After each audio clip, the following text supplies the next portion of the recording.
Picture a doctor's office. Now fill it with the smell of burning hair, ammonia, and something that you can only describe as the faint metallic tang of very recent suffering. Add a row of women sitting perfectly still with what appear to be alien tentacles attached to their skulls. Add electrodes.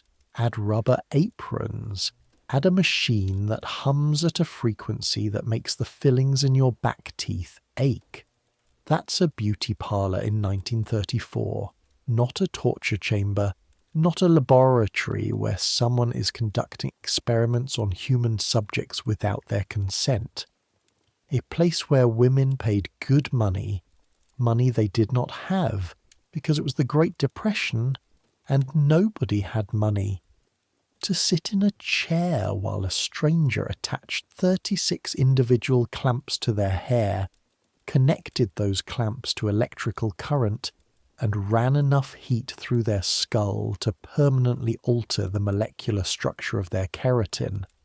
They called it a permanent wave. The wave was permanent, the damage was also permanent, though the brochures did not mention that part. This is what beauty looked like in 1930s America, and I need you to understand something before we go any further. These women were not stupid. They were not victims of ignorance in the simple sense that we like to imagine when we look back at the past and feel superior. They were victims of something much more specific and much more interesting, a cosmetics industry that had essentially no legal obligation to tell them the truth about anything, combined with a set of beauty standards so rigid and so merciless that the alternative to participating in this particular theatre of pain was, in a very real economic sense, poverty. So, get comfortable. Close your eyes. Here we go.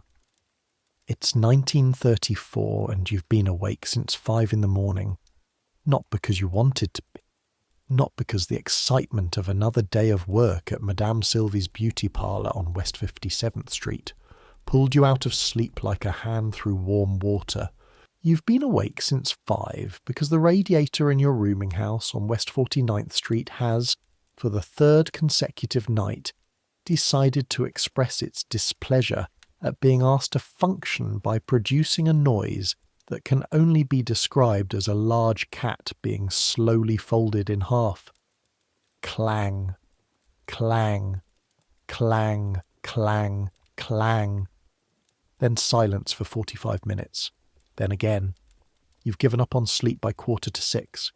You've wrapped yourself in the thin cotton dressing gown that has seen better days.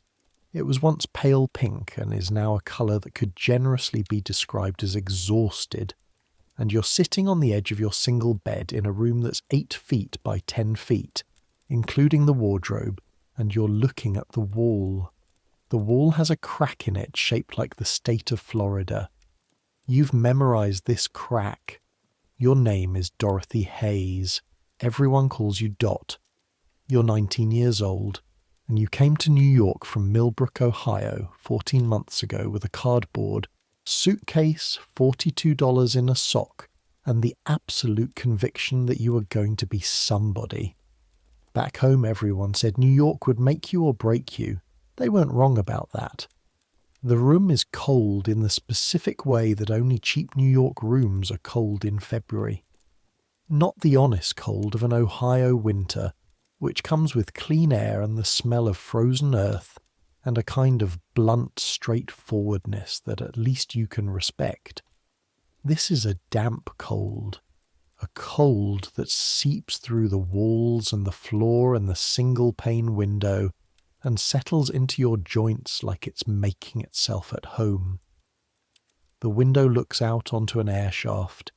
Even in daylight, the light down there is the colour of old dishwater. You can hear the woman in the room above you getting ready for work. Her footsteps go back and forth, back and forth. She works at a laundry on 10th Avenue, and she leaves at 6:15 every morning, and every morning you hear those footsteps and feel a complicated, Mixture of sympathy and gratitude that it is not you who has to spend the day standing over vats of boiling water. You have your own vats in a sense. They're just smaller, and the things being boiled are attached to people's heads. You pull on your uniform, a white cotton dress with a Peter Pan collar that makes you look like a very young nurse, which is, you've come to understand, rather the point. Medicine and beauty have always wanted to be mistaken for each other. Madame Sylvie's uniform says, "We are professionals here, we're scientific. What we do to your body is done in the name of improvement. Trust us." The dress is freshly laundered.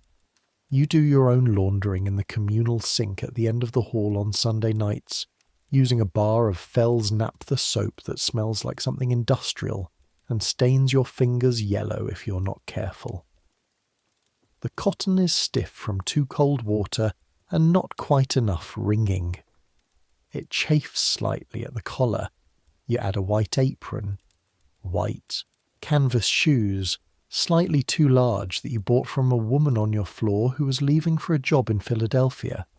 A cap, white also, that you pin to your hair with 4 bobby pins. You look in the small mirror above the washstand. Your reflection looks back at you with an expression that says, "Again? Yes, again." You eat breakfast standing up in the communal kitchen at the end of the hall, because it's the only warm place in the building and 5 women are already in there ahead of you, all of them in various states of getting ready for various jobs that none of them particularly wanted, but all of them needed. Mrs. Kowalski, not to be confused with your employer, who has a different spelling, gives you half a cup of coffee that she's clearly already weakened with water twice. You accept it gratefully. Real coffee costs 7 cents a pound at the A&P, which sounds cheap until you realise that a cup stretched thin enough will do you for a week, only if you're being very careful. And you're always being very careful. You eat a piece of bread, margarine, no butter.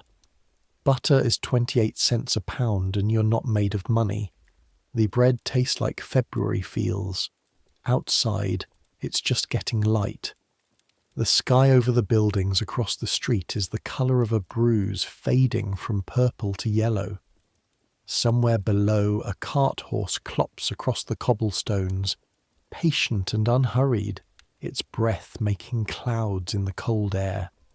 You put on your coat. Wool slightly moth-eaten at the left cuff, which you've turned under so it doesn't show, and you go down the stairs and out into New York City. The walk to West 57th Street takes 23 minutes at a good pace. You've done it so many times now that your feet know the route without being told. Left out of the front door, past the drugstore with the Coca-Cola sign and the tobacconist, who is always outside at this hour, breathing steam into the cold air even though he's surrounded by more than enough hot material to stay warm, down to 8th Avenue, north. The city is waking up around you. This is the hour that New York doesn't usually show you in the picture postcards. Not the glamorous evening city of electric lights and dancing and nightclub marquees. Not the busy daytime city of businessmen and shoppers and the constant honking of taxi horns. This is the working city, the city of service entrances and delivery trucks, and the people who make sure that by the time the other New York wakes up at 9 o'clock, everything is ready. The woman delivering milk from a horse-drawn cart, the man rolling a barrel into the back entrance of a restaurant, the newsstand vendor setting up his papers, fingers already black with ink at this hour, calling out the headlines to nobody in particular because it's just something you do. Calling headlines. It's part of the job, same as breathing. The papers today say something about Germany. They've been saying things about Germany a lot lately. You walk past a bread line on 52nd Street. 20 men, maybe more, coats up around their ears, hands jammed in pockets, standing in silence. The line starts at a church door. They're waiting for it to open. You don't stop. You can't afford to stop. Madame Sylvie's opens at 8:30, and you need to be there at 8 to help set up. And Madame Sylvie herself told you on your first day that early is on time is late, and late is a conversation you would not enjoy. You've tested this theory once, just once. Madame Sylvie's beauty parlour occupies the ground floor and basement of a narrow brownstone building between a jewellery shop and a tailor. The sign above the door is in Art Nouveau lettering, gold on black, with a lily of the valley motif around the border. It looks expensive. It's meant to look expensive. Madame Sylvie has specific opinions about the psychology of spending money, and the primary one is that people need permission, and permission comes from the right kind of door, the right kind of sign, and the right kind of woman who opens that door to welcome you inside.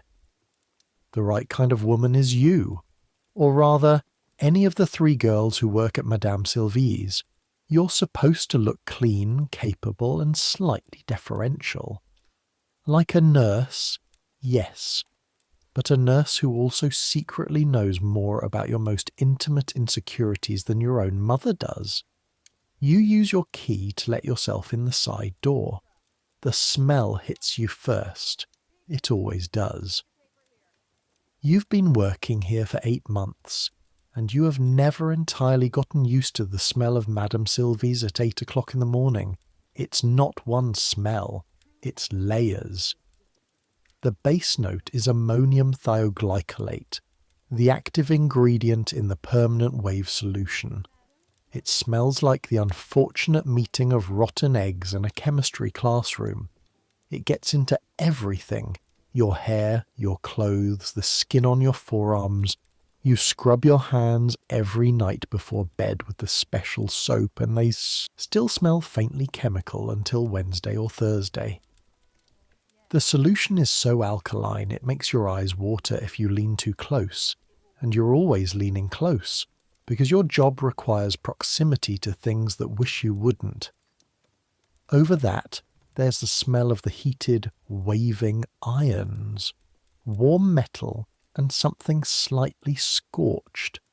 Not quite burning, not quite hot, just heated to a temperature slightly beyond what hair was designed to endure. If you've ever held your hand too close to a light bulb and felt that specific dry heat, that's almost a smell, you know what I mean. Then there's the cold cream. Dozens of jars on the shelves, the lids not quite sealed, the faint cucumber and petrolatum scent diffusing through the whole room like something trying very hard to be pleasant. And underneath all of that, faint but persistent, something metallic, something that has no natural business being in a room full of beauty products. You'll understand where that comes from a little later. For now, you tie on your apron and start setting up.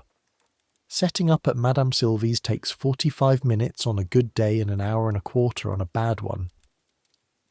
There are 3 stations in the main parlour. Each station is a chair, proper salon chairs, the kind that crank up and down, upholstered in burgundy leather that's been reupholstered once already and is starting to show its second age, in front of a mirror surrounded by electric lights. Vanity mirrors, they're called, though there's nothing vain about staring at yourself this closely this early in the morning. At each station, you need to set out the tools of the trade. Let's talk about the tools, because the tools are the whole point. The first thing you set out at each station is the tray. A metal tray, white enamel, the kind that hospitals use. On this tray go the following items, and I want you to understand that this is not a list of exotic instruments from some fringe operation. This is a completely standard, perfectly legal, widely advertised selection of beauty tools available in any major city in the United States in 1934. A eyelash curler. Now, When I say eyelash curler, I need you to understand what this looks like in 1934. This isn't the gentle, spring-loaded, rubber-padded device you might have seen in a makeup kit in more recent years. The 1930s version looks like it was designed by someone who was primarily thinking about how to bend metal into a clamping shape, and gave only secondary consideration to the fact that it would be applied directly to a human eyeball. It's steel. 2 flat plates connected by a hinge, with a handle extending downward. To curl the lashes, you press the upper plate down onto the lower plate, with the lashes caught between them. The pressure required to actually curl a lash, to bend the hair shaft and hold it, is significant. Significant enough that if your hand slips, if the client moves, if anything goes wrong at all, those plates will close on the eyelid itself. Some early versions had no rubber pad at all, just metal meeting metal, with only the lashes in between. You lay the curler on the tray precisely, handle to the right. This is Madame Sylvie's rule. Everything is placed precisely, handle to the right, because precision signals competence, and competence costs money. Next, the eyebrow tweezers.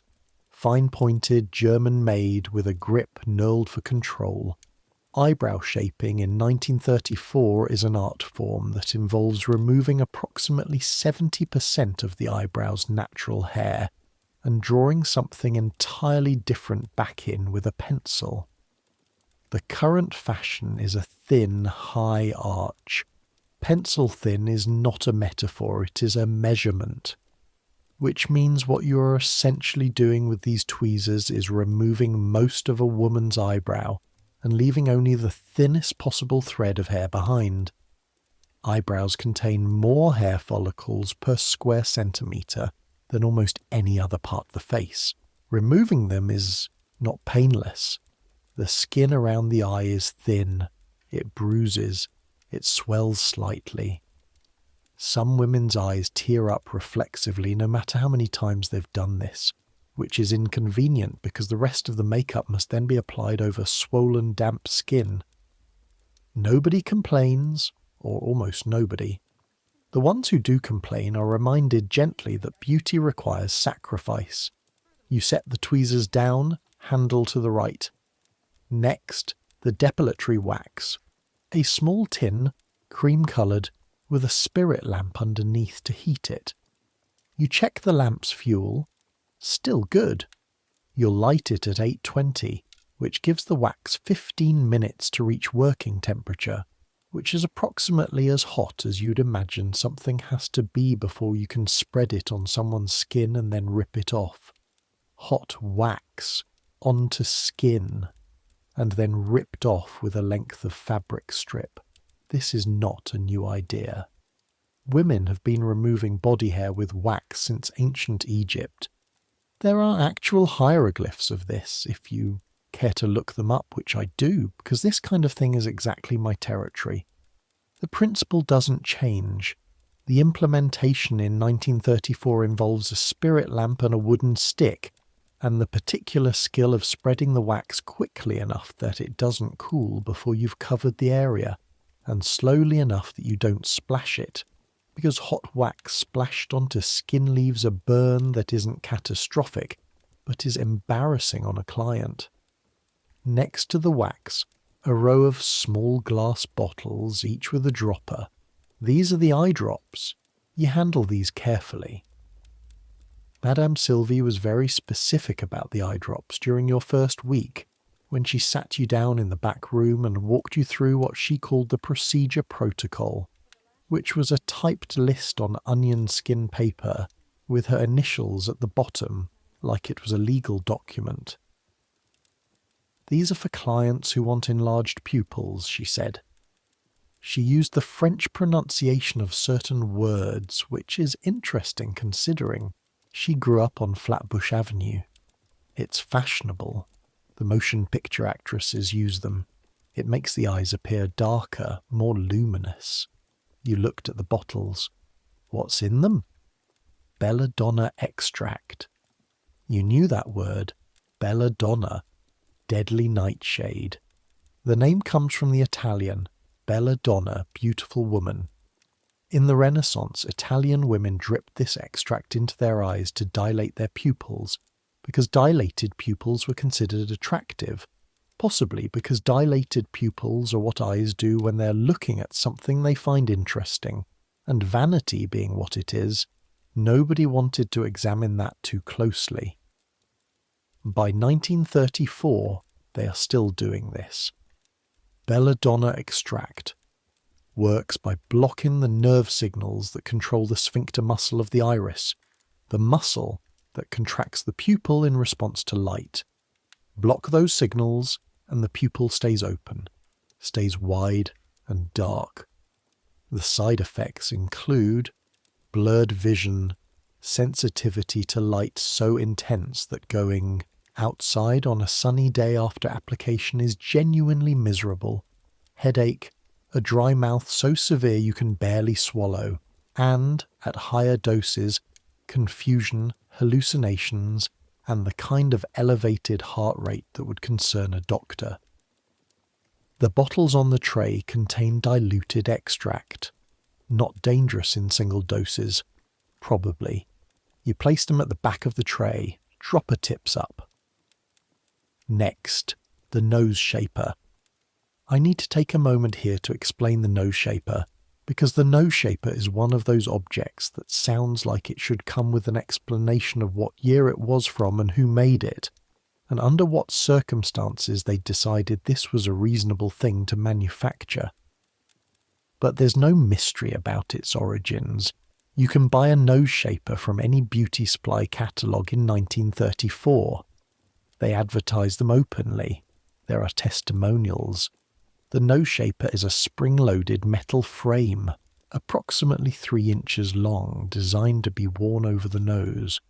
The spring creates inward pressure on the cartilage at the bridge and at the nostrils. The theory, and I use the word theory because that is absolutely the most generous classification available, is that continuous gentle pressure on cartilage will over time reshape it. The theory is wrong. Cartilage responds to sustained crushing pressure. Yes, but the kind of pressure you'd need to actually reshape an adult nose is not the kind of pressure you'd call gentle, and is not the kind of thing you can achieve with a spring-loaded frame you wear for a few hours a day. What the nose shaper actually does is leave a red pressure mark on the skin, occasionally cause minor bruising at the bridge, and make you look, for the duration of wearing it, like you've sat on your own face. But the nose shaper sells. It sells because in 1934 there's an enormous catalogue of physical features that a woman can feel inadequate about, and the cosmetics and beauty device industry has a financial interest in ensuring that this catalogue remains as comprehensive as possible. The nose is a feature. The nose can be improved. Here is a device to improve your nose.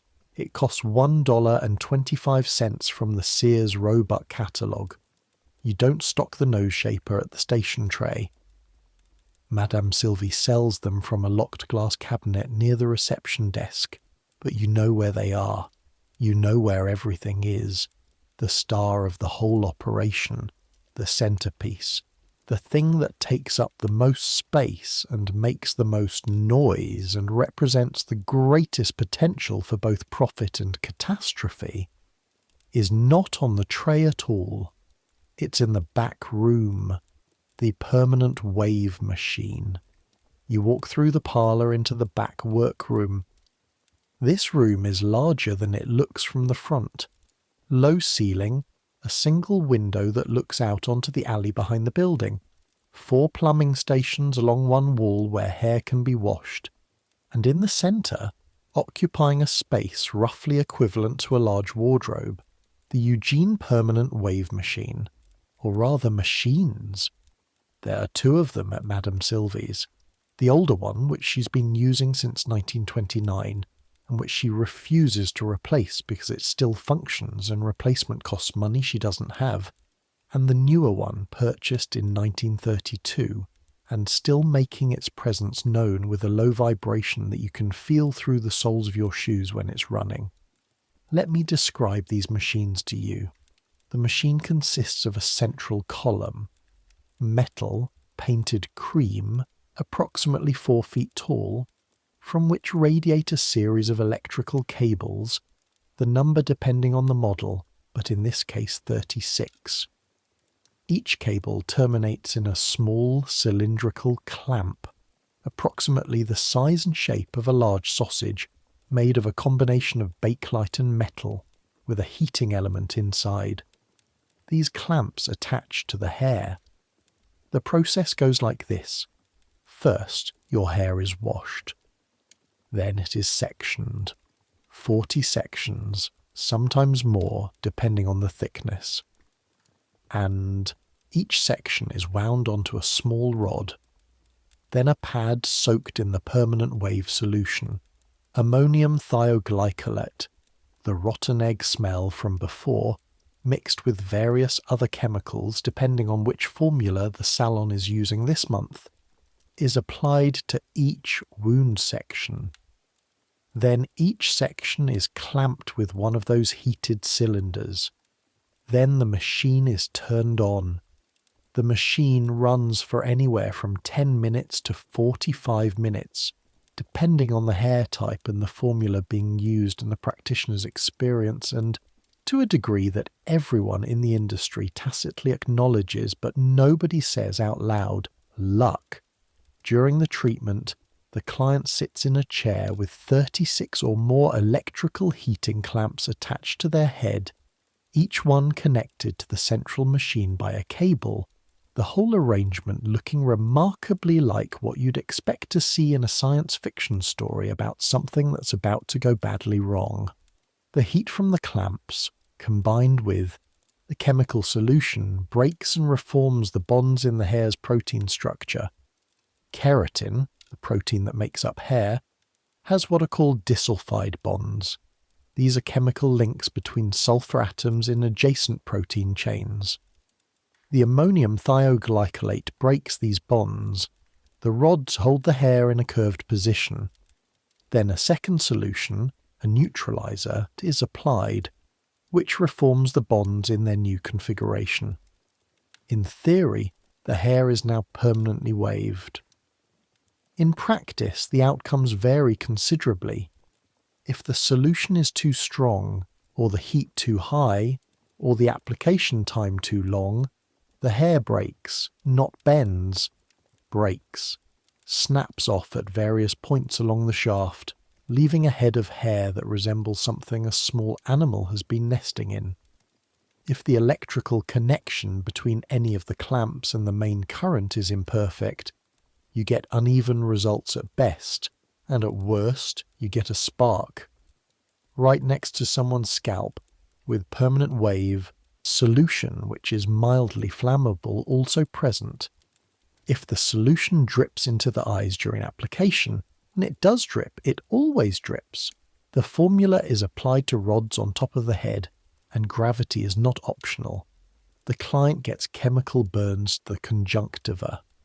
If a clamp, poorly designed or worn with age, fails to maintain even pressure around the circumference of the hair section, you get a crimped result instead of a wave, and the client is unhappy, and an unhappy client in 1934 does not have a lot of legal recourse.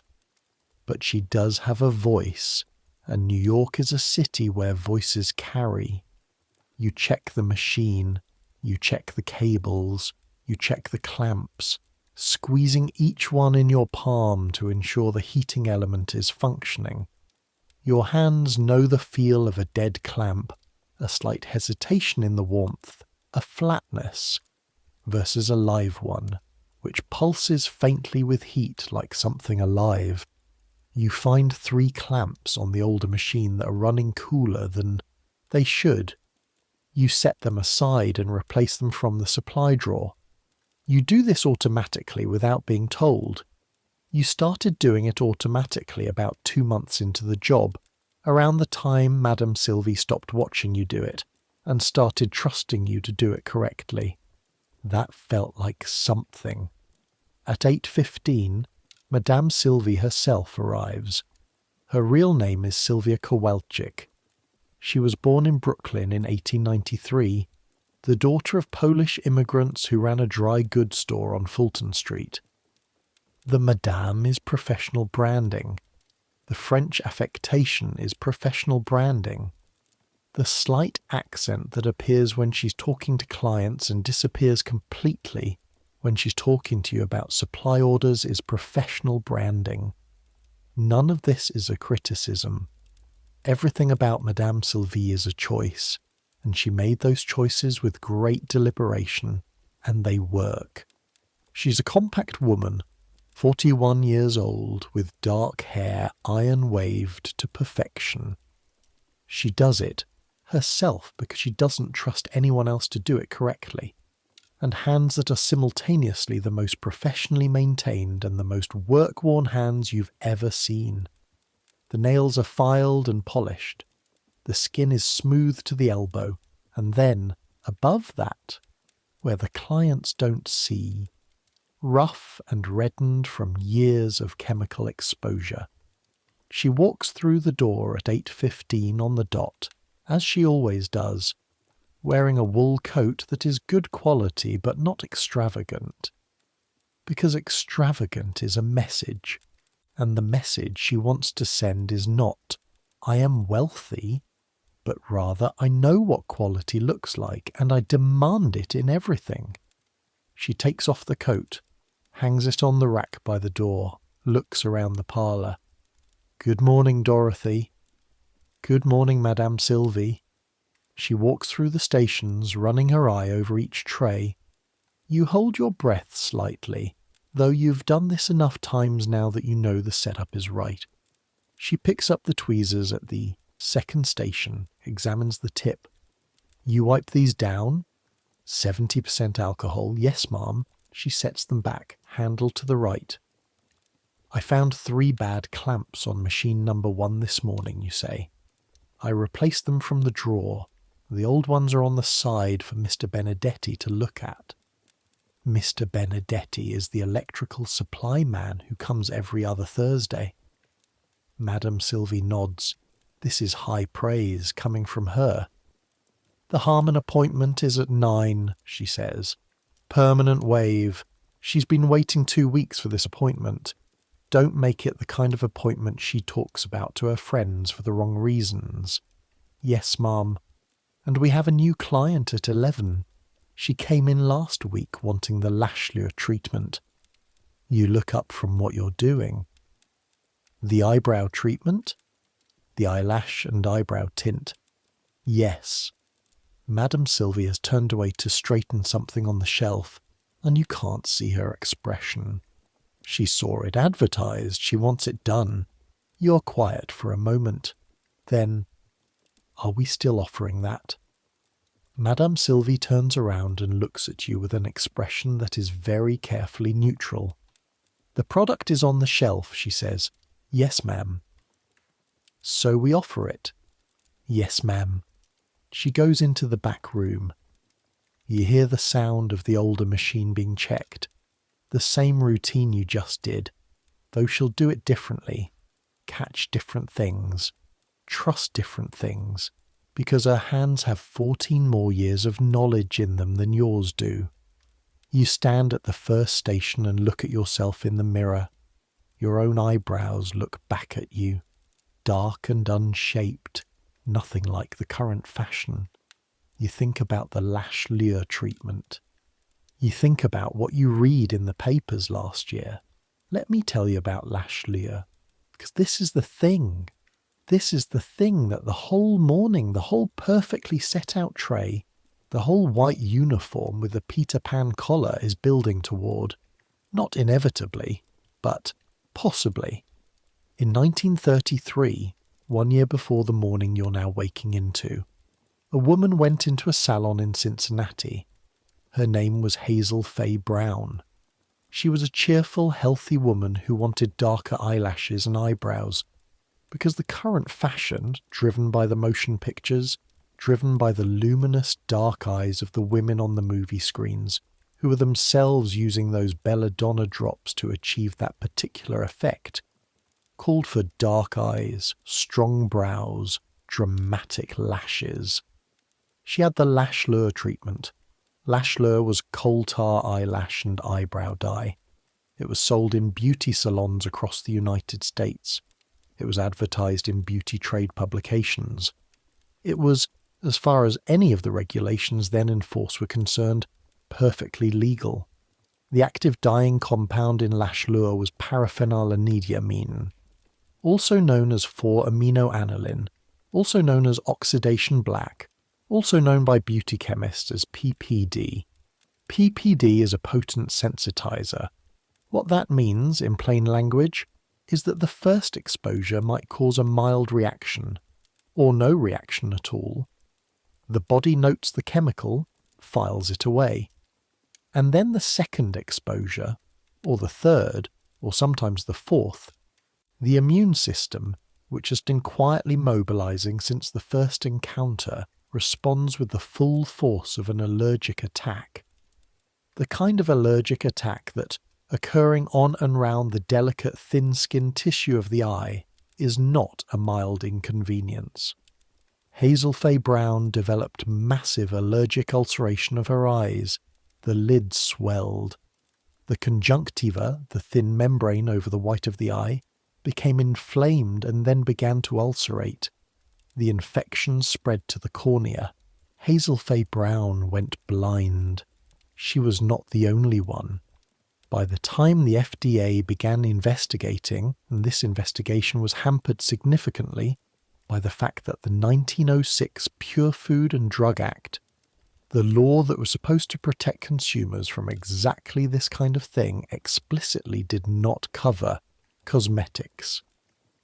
That loophole was not closed until 1938, 4 years from now, and only after a different catastrophe with a different product and a different body count. By the time anyone with any authority was paying attention, the case files contained 12 women who'd been permanently blinded or severely injured by lash lure or similar coal tar dye products. One woman died, not from the dye itself, from the resulting infection, from the septicemia that developed when the open ulcers on and around her eyes became infected, and the infection spread, and in 1933 there were no antibiotics. There is no penicillin yet. That's 1940.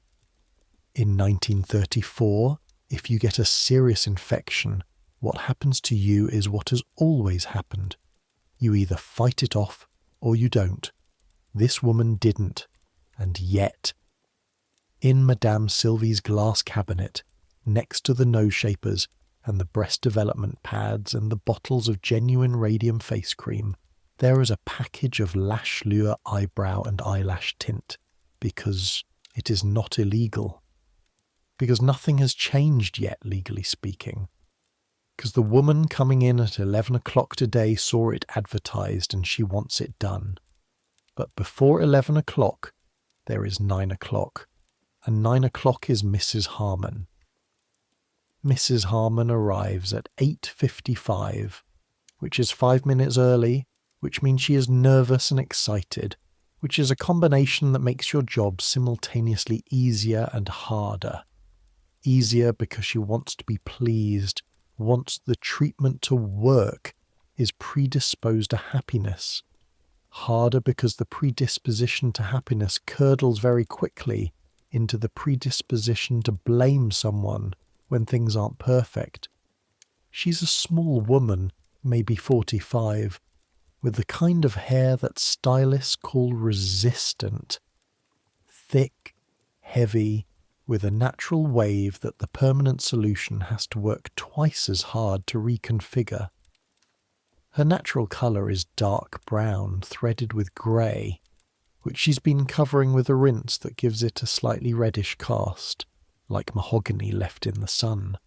She's wearing a good coat, a women's coat, wool, belted with a fur collar that you recognise as rabbit, dyed to look like something more expensive.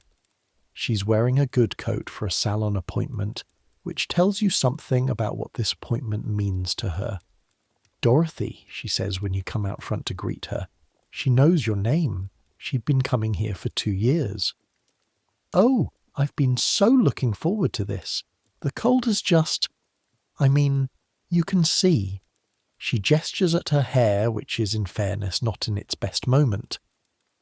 It's going to look beautiful, you tell her. This is a thing you say. It's true often enough that it isn't strictly a lie. You take her coat. You cape her. The cape is a large waterproof apron that covers her from the neck down, protecting her clothing from what is about to happen. The chemical solution that goes on her hair also goes on surfaces it shouldn't, which is why Madame Sylvie's chairs are upholstered in leather that can be wiped down and the floors are linoleum. Did you bring something to read, you ask? You'll be in the machine for about 40 minutes. Mrs. Harmon produces a copy of Ladies' Home Journal from her handbag. The cover shows a cheerful domestic scene. Inside, you happen to know, there are advertisements for at least 3 different products that are either mildly dangerous, actively deceptive, or both. You lead her to the back room and get to work. The first step is the shampoo. You stand behind her at the washing station, and she leans back into the bowl, and you run the water until it's the right temperature. Warm, not hot, because hot strips the natural oils and makes the solution absorb unevenly, and you wet her hair thoroughly. The shampoo smells like artificial roses. Everything in the beauty industry in 1934 smells like one of 3 things: artificial roses, artificial violets, or a chemical trying very hard not to smell like itself. The shampoo falls into the 3rd category with some rose notes added. Your hands work through her hair, fingertips pressing against her scalp in the particular massage motion Madame Sylvie taught you, which is not about cleaning. The shampoo does the cleaning, but about sensation, about the feeling of being cared for, about communicating through the pressure of your hands that you are here, you are present, you are attending to her specifically. This matters more than you thought it would when you started the job. The physical language of the work, what it says through touch. Mrs. Harmon's shoulders drop about half an inch when your fingers start working through her hair. She closes her eyes. She exhales. The day outside. The breadline on 52nd Street. The man breathing steam into the cold air. The February sky the colour of a fading bruise. She's not in that day right now. She's here, and someone's hands are in her hair, and for 40 minutes or so someone is going to concentrate entirely on making her look like the person she sees in her head when she imagines herself. That's what Madame Sylvie means when she talks about what they're selling. Not a permanent wave, she told you once. At the end of a long day when the last client had just left and the 2 of you were cleaning up together. We're selling the thing she sees when she looks in the mirror after. We're selling the way she walks home from here differently, taller. The way she goes into a room and knows how she looks, that's what they pay for. You rinse the shampoo out of Mrs. Harmon's hair. The water runs clear. You wrap her hair in a towel and help her sit up. The sectioning takes 12 minutes. You divide the hair into 40 sections, each one about the size of a finger in diameter, secured with a plastic clip while you work through the others. The sections at the crown first, the ones that will receive the most heat from the machine, then working outward and down. Your hands are precise, fast but not hurried. The difference between fast and hurried is something Madame Sylvie tested on you deliberately, twice in your first month, by walking in while you were working and commenting on time in a way that was designed to make you rush. Both times you'd noticed the test. Both times you'd slowed down rather than speeding up. She'd said nothing, but she'd stop testing. Each section is wound onto a rod. The rods are about the size of a thick pencil, made of vulcanized rubber, with a small rubber band at each end to keep the wound hair in place. The tension on the winding matters. Too loose, and the rod moves during the heating process, and the wave is uneven.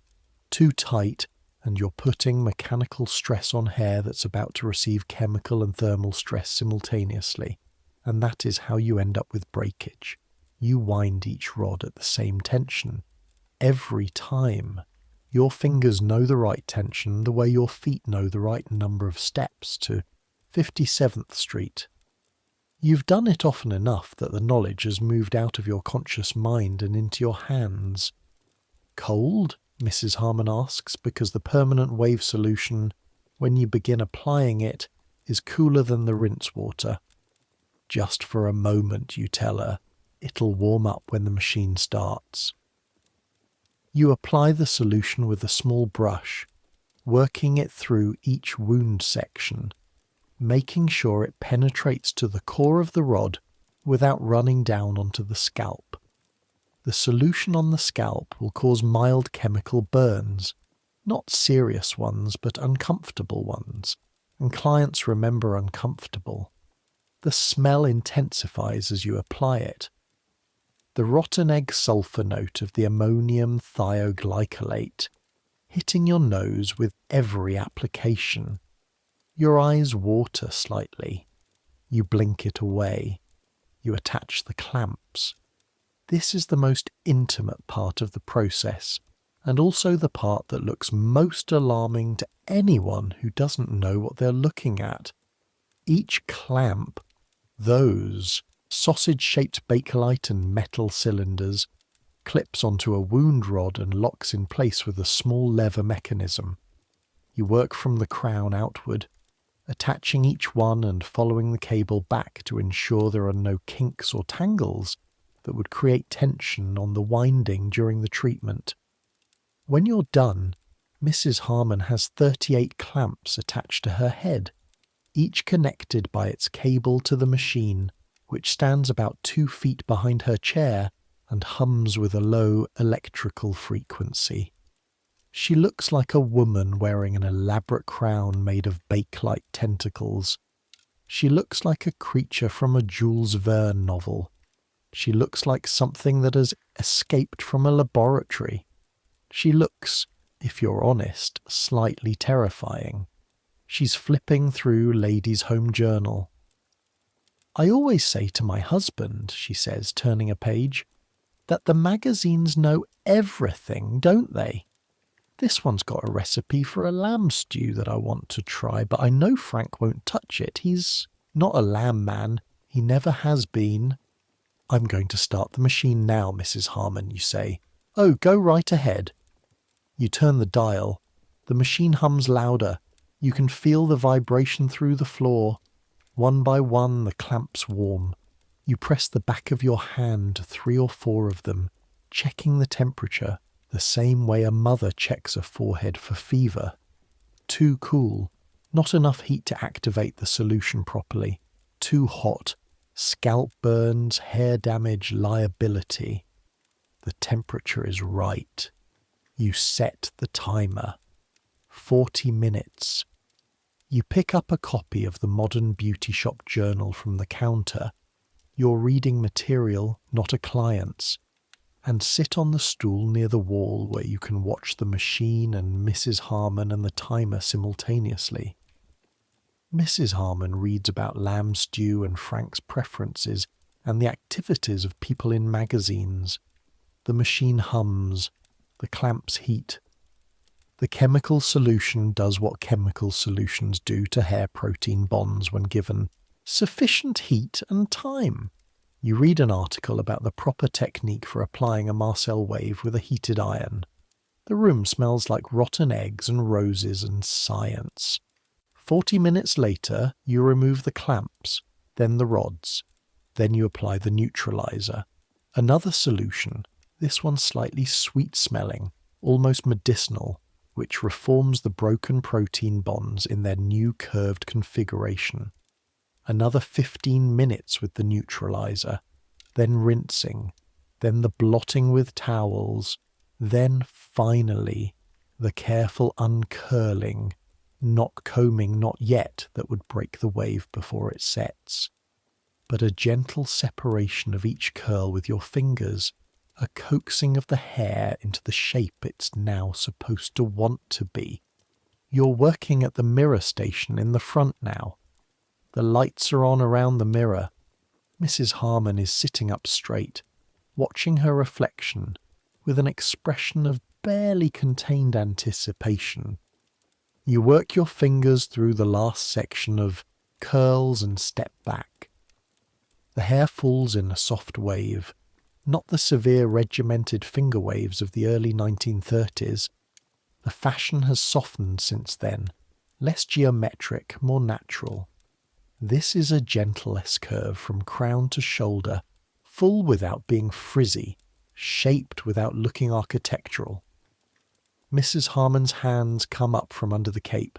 She touches her hair carefully, the way you touch ice to see if it's solid. Then she smiles. "Oh," she says, just that. "Oh." That's the sound Madame Sylvie is selling. That single syllable of a woman seeing in the mirror the person she was trying to reach. You hand her the mirror so she can see the back. She looks at the back. She nods. Her eyes are bright. "Dorothy," she says, "you're an artist. You're not an artist. You're a 19-year-old girl from Millbrook, Ohio, who has learned over 8 months the precise tension of a winding and the exact temperature of a clamp. But you say thank you, Mrs. Harmon, and you mean it because the pleasure in her voice is real and you put it there." Madame Sylvie appears in the doorway of the back room. She looks at the finished wave. She looks at the timer you've set out, which shows the procedure time. She looks at Mrs. Harmon's face. She nods. Once. That nod is worth more to you than the $2.25 commission it represents on the salon's rate card. The 11 o'clock appointment is a Miss Eugenia Marsh. She arrives at 10:53 and she's not what you expected. Which is to say, she's not a naive young woman who doesn't know what she's asking for. She's in her early 30s. She's well dressed. A charcoal wool suit with a nipped waist that tells you it's either recent or very well preserved. A hat with a small veil folded up that she hasn't bothered to put down. She carries herself like a woman accustomed to being taken seriously. She has light brown hair and light brown eyebrows. Sparse ones.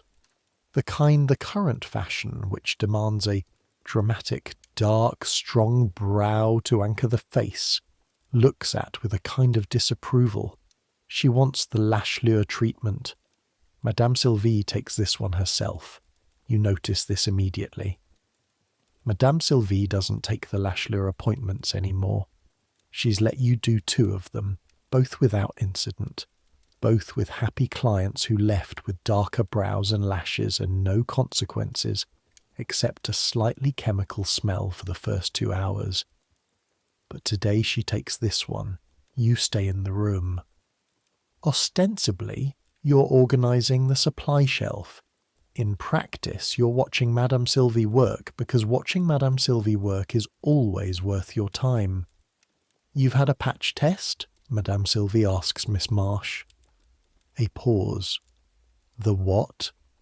Madame Sylvie sets down the package she's holding and looks at Miss Marsh with an expression that is very carefully not alarm. "A patch test. Before any coal tar dye treatment, we're supposed to test a small amount of the product on a patch of skin. Usually. The inner arm, or behind the ear, 48 hours before the full application, to check for sensitivity. The salon I went to last month didn't do that," Miss Marsh says. "They just—" "I know." Madame Sylvie's voice is flat. "Sit down, please." Miss Marsh sits. "I'm going to do a patch test on you now, on your inner arm. I'll need to see you Thursday before I can do the full treatment." "But I wanted—" "Thursday," Madame Sylvie says. Or you can find another salon that won't bother with the test. A long pause. The kind of pause you've learned to read as a pivot. The moment where someone decides what kind of person they are in this particular small arena of choice. Thursday, Miss Marsh says. Madame Sylvie does the patch test. A tiny amount of the lash solution applied to the inner arm with a cotton swab covered with a small bandage. She writes Miss Marsh's name and the date and time on a note card and puts it in the file. When Miss Marsh has left, Madame Sylvie stands for a moment at the reception desk looking at the file. "Did you know," she says, not looking at you, "that there are at least 12 women in this country right now who cannot see because of this product?" "I read about it," you say. "I have been doing the patch test for every lash lure appointment since I read about it." She closes the file. 2 years ago, when it was in the beauty trade papers, not the regular papers, when most people weren't paying attention, she looks at you. 3 of the 12 women who were blinded, she says, had the treatment done without incident. And then the second time, she stops. The body remembers. The first time it just watches, takes notes. She goes into the back room. You stand at the reception desk and think about that. About a body that watches, takes notes, files the information away in whatever department of the immune system handles cataloguing and weighting. About the fact that out of the 12 women, possibly none of them walked into a salon expecting to walk out unable to see. They walked in expecting to look like the women in the movies. Between the 11 o'clock and the 1 o'clock appointments, you have an hour. Madame Sylvie gives you this lunch hour deliberately, because she has noticed that you do not always eat, and she has, with characteristic efficiency, decided this is a performance issue rather than an emotional one, and is addressing it accordingly.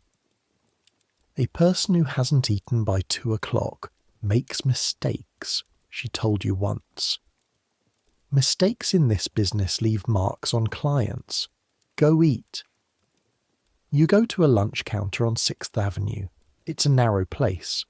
3 stools at a counter, 2 tables in the back, a short order cook named Jimmy, who manages to be simultaneously very fast and very slow in a way that suggests a deep philosophical position on the passage of time.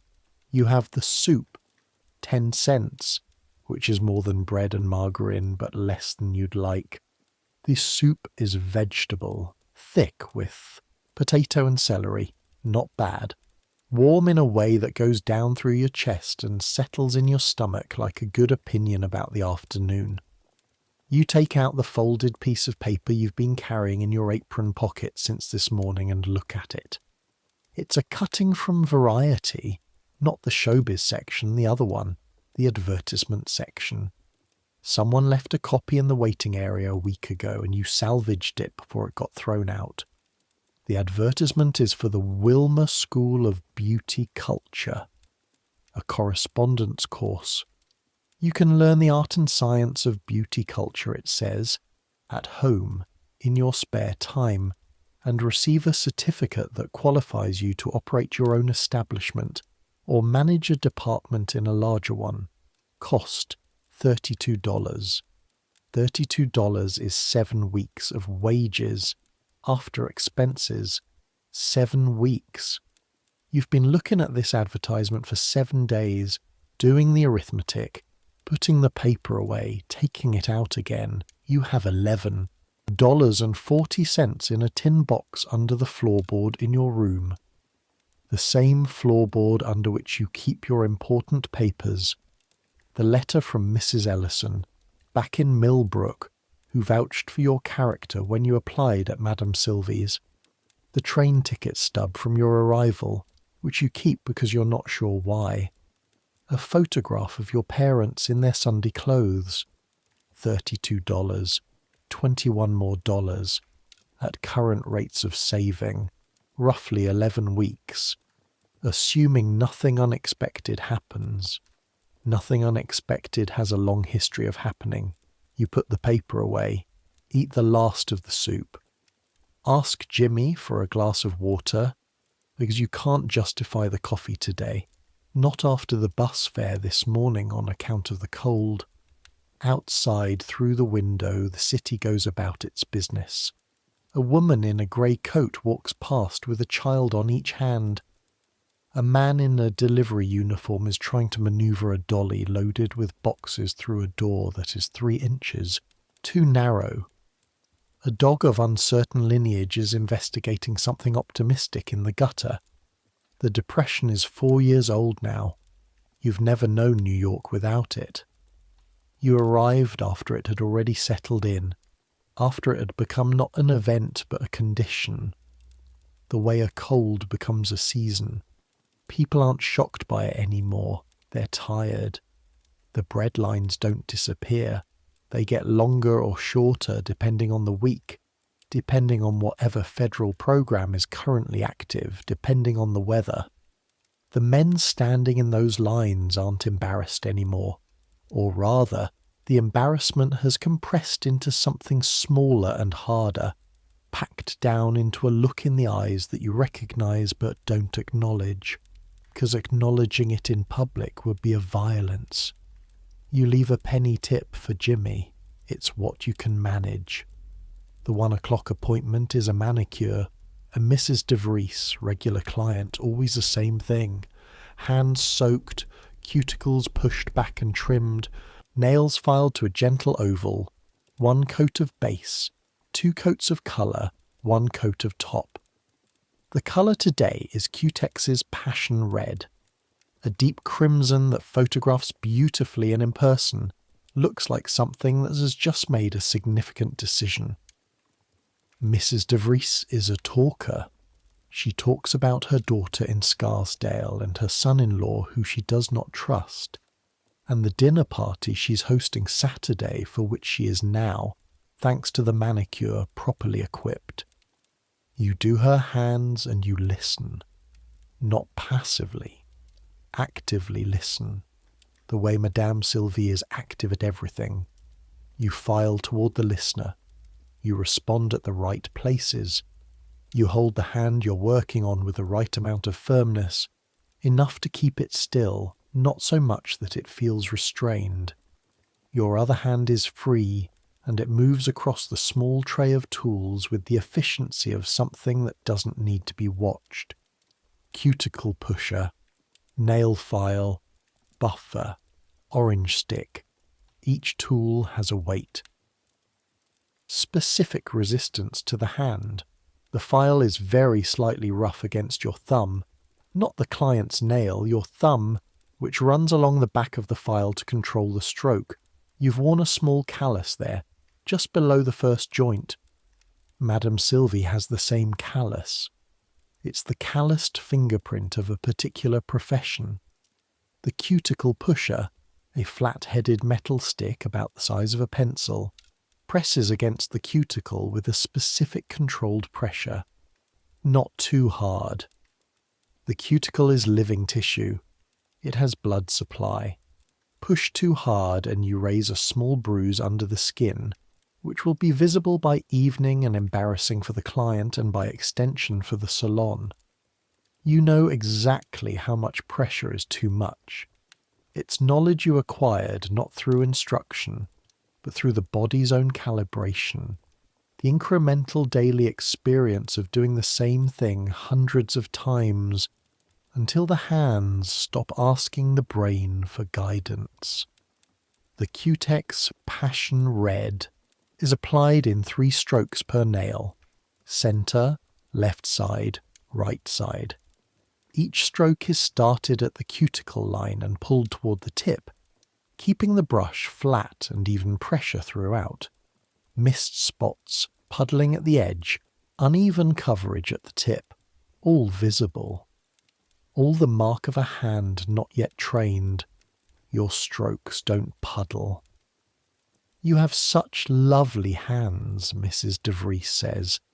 She's been watching you work, as clients sometimes do, with the focused attention of someone being operated on and finding the surgeon's technique interesting. Thank you, you say. Do you do anything special for them? To keep them nice, with all the chemicals you're working with? You look at your hands. The left one is holding Mrs. de Vries's right, steady, your thumb across her palm. The other is applying top coat. The truth is, you use a zinc oxide cream at night. You wear cotton gloves to sleep in when your hands are particularly bad. The skin on your knuckles cracks in winter, not badly, but enough that you know the feeling of salt water getting into a small split of skin when you wash the client's hair, and it is not a feeling that improves with repetition. I use a good cream, you say. This is partially true. You should take care of yourself, Mrs. de Vries says, with the comfortable authority of a woman who has never had to choose between hand cream and dinner. A girl with your skills should be taking care of her assets. You smile. You don't say, the zinc oxide cream costs 35 cents and lasts 3 weeks if I'm careful. You don't say, last month when the pipes in the building froze and the super charged us all $2 for the repairs, I went 10 days without the cream. You don't say any of that. You hold the finished nails up under the lamp so she can see the colour. She makes the sound. The sound is quieter than Mrs. Harmon's, more contained, more the sound of a woman who has seen beautiful things before and knows how to receive them with appropriate appreciation rather than delighted surprise. But it's there. $3.75 with tip. The 2:30 appointment is the one that will stay with you. Her name is Miss Clara Voss. She's 18 years old. You know, because she told you when she made the appointment, the way young women sometimes do, as if age is a credential they're still excited about. She's from New Jersey, though she lives now in a rooming house in Midtown, working as a typist for an insurance firm. She is saved up, she told you when she called, specifically for this appointment. She wants eyebrow shaping, a finger wave, and she wants to ask about something. She sits in the chair with the barely suppressed energy of a person who has been planning this day. She's wearing a dress that has been carefully pressed, and a single strand of pearls that are almost certainly glass but are being worn with the confidence of the genuine article. I want, she says to your reflection in the mirror, while you take down her hair from its pins, to look like Claudette Colbert. You understand this request completely. Claudette Colbert is currently the most famous woman in Hollywood. She won the Oscar earlier this year for It Happened One Night. She has dark, expressive eyebrows, a smile that belongs in a museum, and the kind of face that the camera treats as a personal favour. She's beautiful in the specific demanding way that 1934 considers beautiful, groomed to a standard that suggests no effort was involved, which is to say an enormous amount of effort was involved. I'll do what I can, you tell Miss Voss. You mean it literally, not dismissively, literally. You can shape the brows. You can give her a finger wave that approximates the screen goddess. You cannot give her Claudette Colbert's bone structure, but you can give her something. You start with the brow shaping. This is going to sting, you say. That's all right, she says. It's more than all right, you realise, watching her face as you begin the tweezers. She's prepared for the pain. She's decided the pain is acceptable in advance.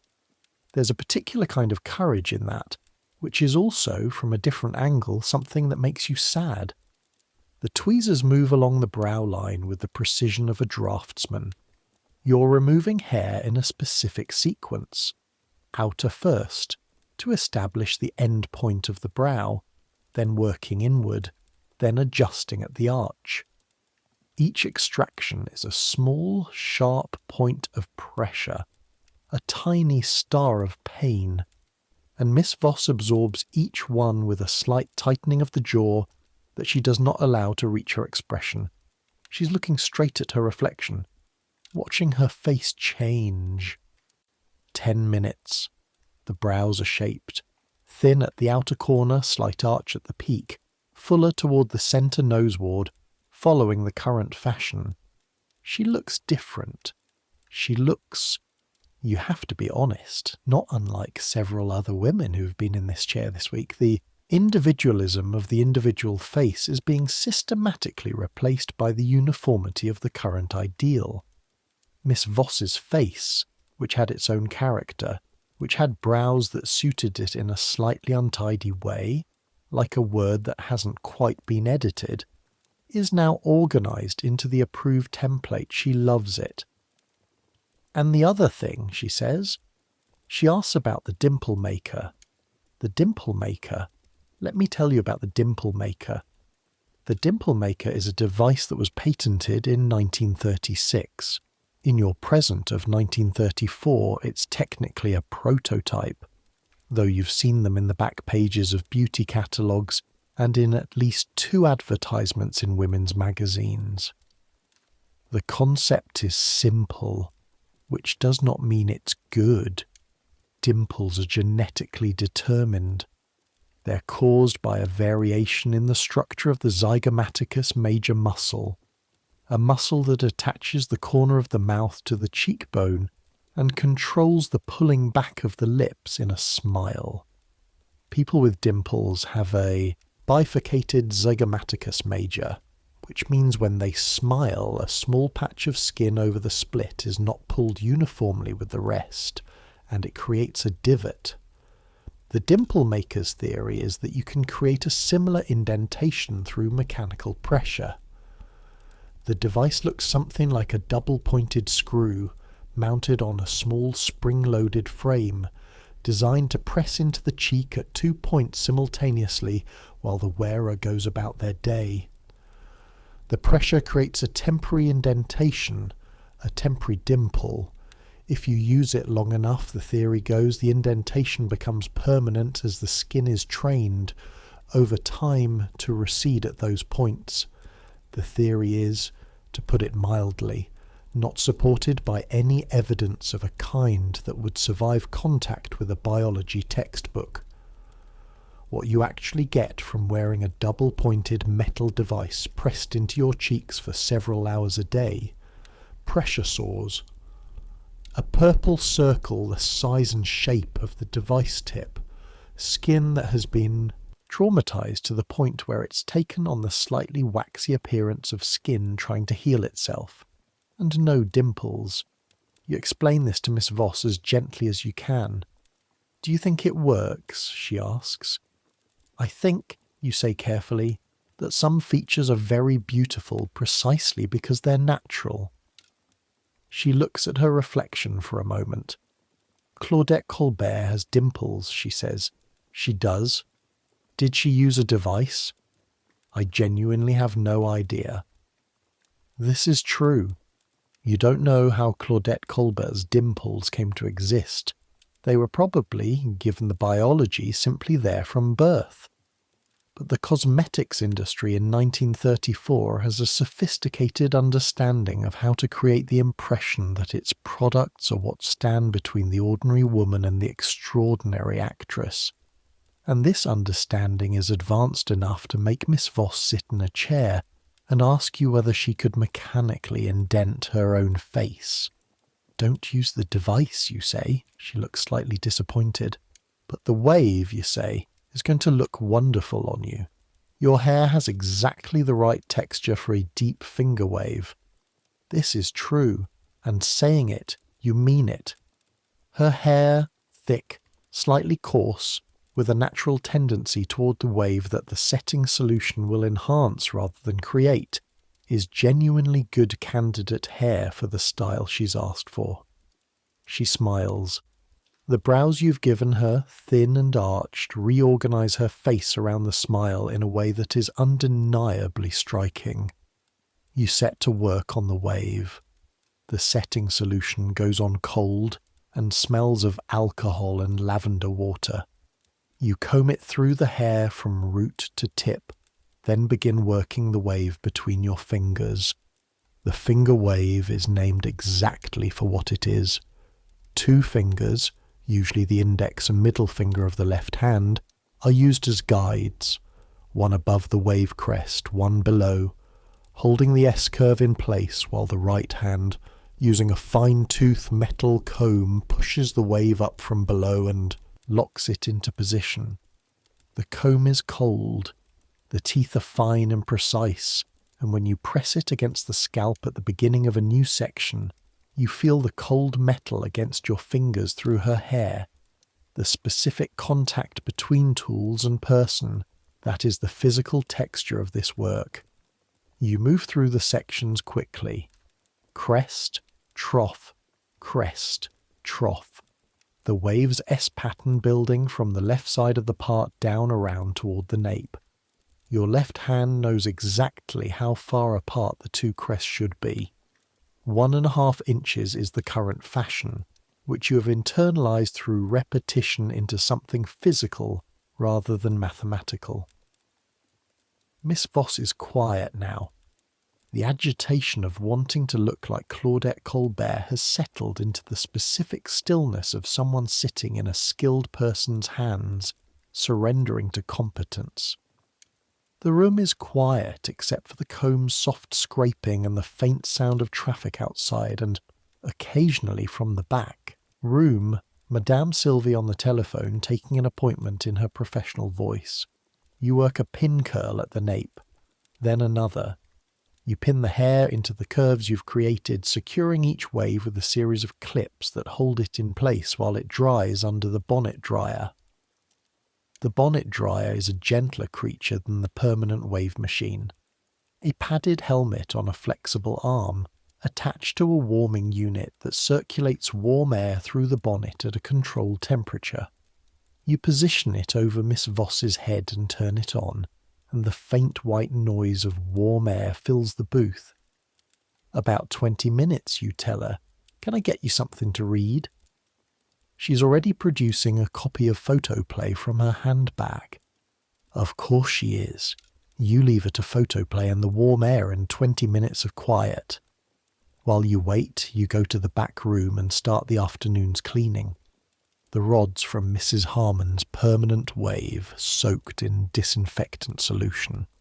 The clamps from machine number 1 wiped down and checked again. The basins rinsed. Your hands in the disinfectant water.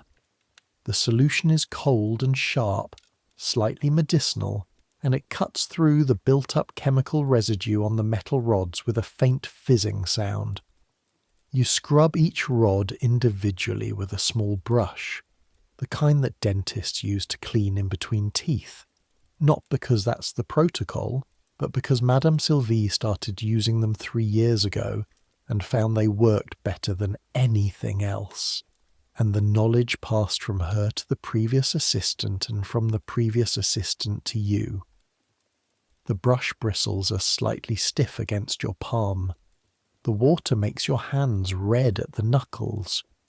You work through the rods mechanically, your mind elsewhere. You're thinking about the Wilma School of Beauty Culture advertisement. You're thinking about $32. You're thinking about Madame Sylvie saying, "A person who hasn't eaten makes mistakes." And then you're thinking about the 12 women who can't see, who walked in wanting to look like the women in the movies and walked out, or were carried out in at least one reported case, when the reaction came on so fast and so severe that the client was unable to stand, carrying a chemical legacy in their eyes that no amount of cold cream and acetone and belladonna drops would ever undo. The product is on the shelf, so they offer it. This is the logic that works when there's no other logic required. When Miss Voss's wave is dry and set and unpinned and combed out, gently, with a wide-tooth comb, always gentle after a finger wave, because the wave is fragile in its first few hours, she looks in the mirror for a long time. Then she takes Photoplay out of her bag, opens it to the centre spread, and holds it up next to her reflection, Claudette Colbert, in costume, hair waved, brows arched, Miss Voss, in New Jersey pearls and a carefully pressed dress. Hair waved, brows arched. The comparison is not unfavourable, which is to say, she looks like herself with a very good hairstyle. She does not look like Claudette Colbert, but she looks like a version of herself that she seems, judging by her expression, to be able to respect. She puts the magazine away. "Thank you," she says. 2 words, but she means them with both hands. She tips you 35 cents. More than she should, given what you know she's working with. You try to give it back. She shakes her head. "For being honest about the dimple thing," she says. The afternoon continues. A 3:30 bleaching appointment. A woman who wants her hair taken from its current medium brown to a platinum that she has seen on Jean Harlow in the pictures. Jean Harlow's platinum is famous. It's also, by 1934, known in the industry to involve a bleaching process so aggressive, using pure hydrogen peroxide at concentrations significantly higher than the recommended safe maximum, combined with an ammonia activator that makes the permanent wave solution smell like lavender by comparison, that a number of salons in New York and Chicago have quietly stopped offering the full platinum service, citing breakage rates and a few cases of scalp chemical burns that resulted in client complaints serious enough to reach lawyers. Madame Sylvie still offers a version of it, a modified version, one that achieves a pale gold rather than a true platinum.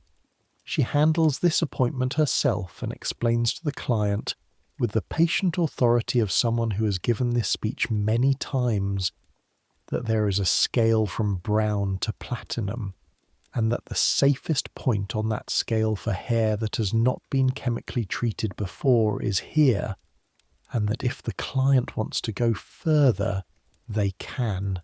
And here is what that looks like, and here is what the risk looks like, and the choice is the client's.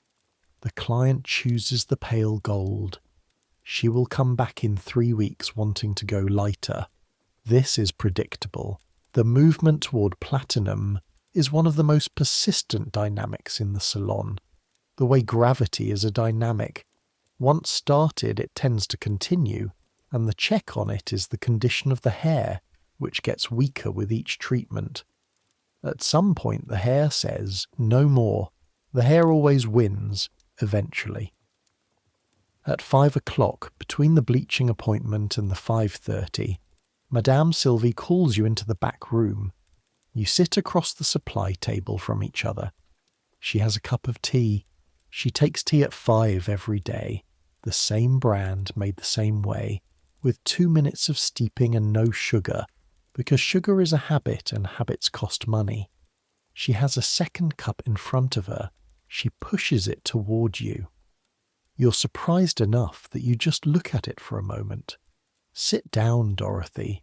You sit.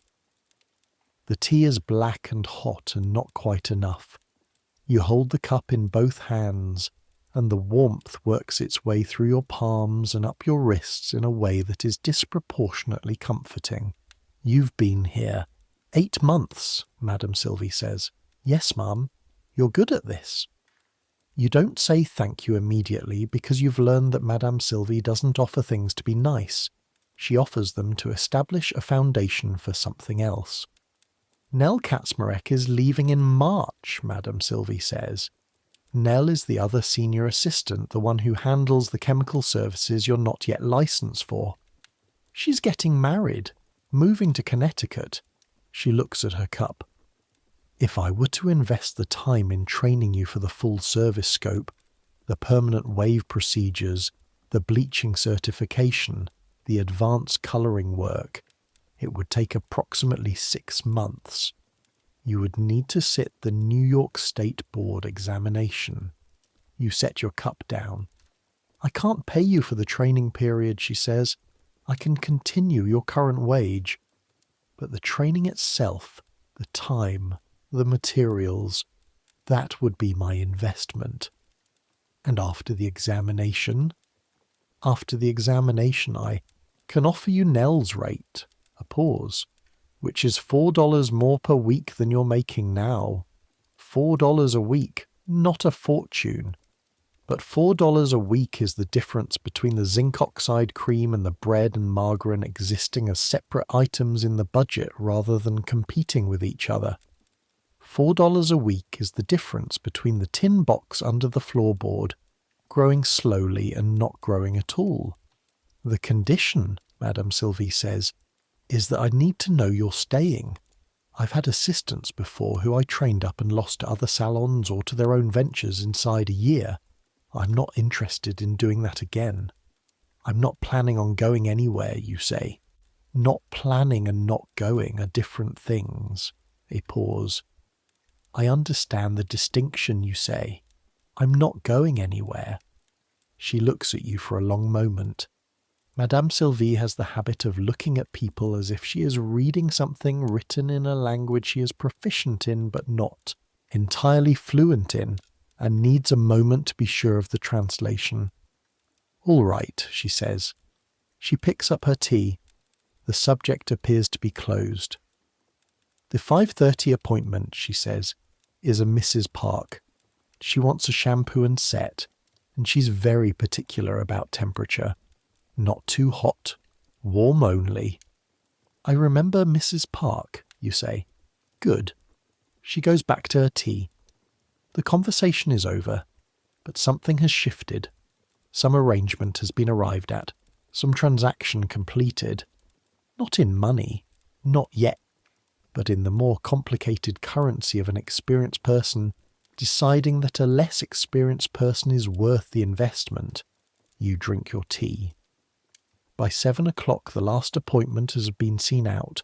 The shop has been cleaned, the chairs have been wiped down, the tools sterilised and reset, the machines checked and covered. Madame Sylvie counts the day's receipts. You do the supply inventory. You have a routine for this. Start the shelves above the stations, work left to right, make note of what's running low on the small pad with the cover that says Inventory. Madame Sylvie's Beauty Parlor in Madame Sylvie's handwriting, which is so precise and small that it looks like it was done with a mechanical drawing instrument.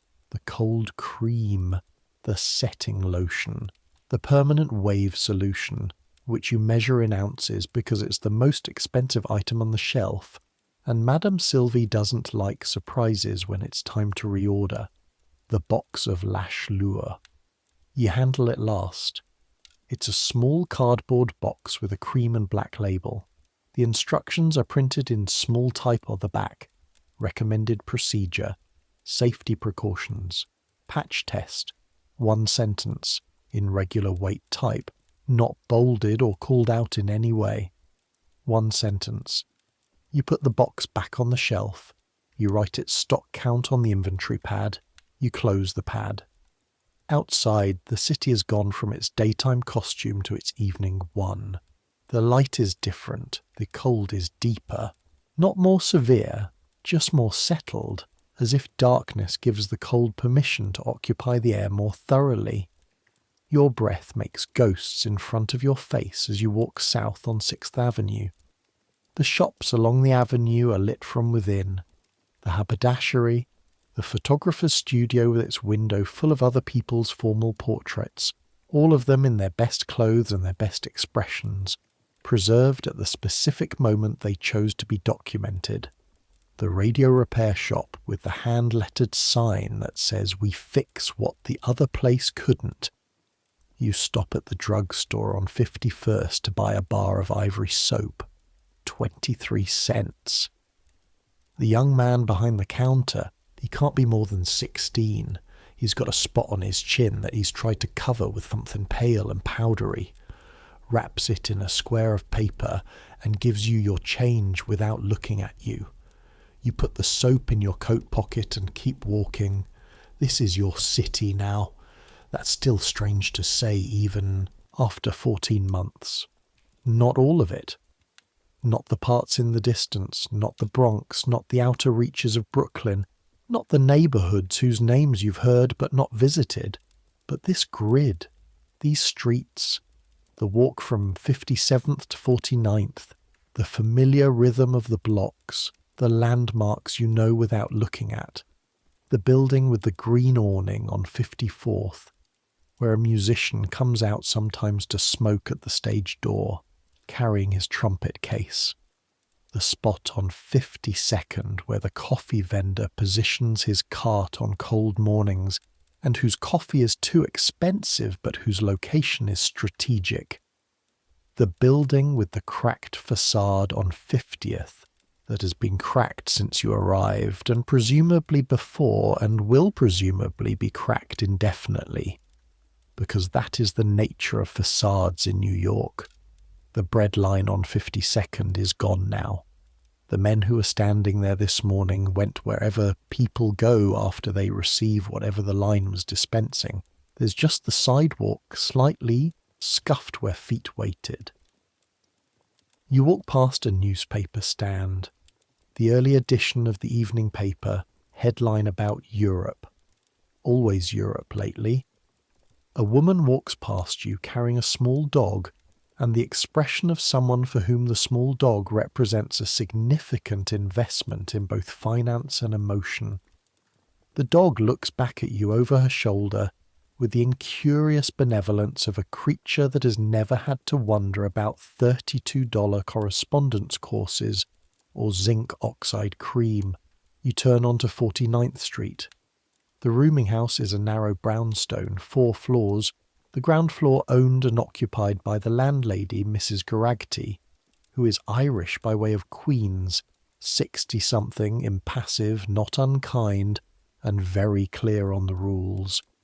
Rules at Mrs. Grady's: no men above the first floor, quiet after 10, no cooking in the rooms, communal bathroom on each floor, cleaned on a rotation that Mrs. Grady enforces personally and you suspect checks nightly.